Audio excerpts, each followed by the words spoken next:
Oggi il primo trofeo qui ad Agrigento, un momento sicuramente bello e importante che vede coinvolti tantissimi giovani atleti. Come si svolgerà l'evento? Sì, ci saranno circa 200, no, precisamente sono 215 atleti e 15 comitati nazionali più tutte le scuole di ciclismo della regione.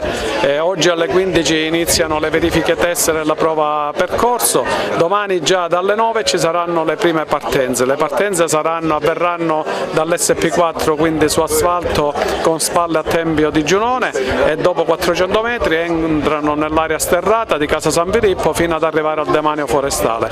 Sarà uno spettacolo, è il terzo anno consecutivo che organizziamo, il nazionale ci impone quasi di organizzare perché qua si trova tutto, percorso tecnico, bello, clima, le bellezze naturali che abbiamo del nostro patrimonio, quindi siamo qua sempre a battagliare e a lavorare.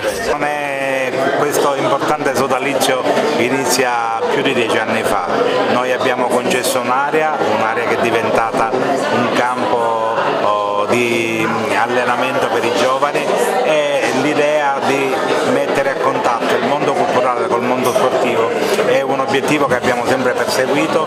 Di anno in anno l'associazione ha lavorato, è cresciuta, ha una concessione per un immobile ubicato a nord della Valle dei Templi, e di anno in anno i risultati raggiunti hanno fatto sì che questo sodalizio si rafforzasse nella ottica che elevare alla cultura, fare conoscere questo patrimonio importante ai giovani è un indirizzo importante che il parco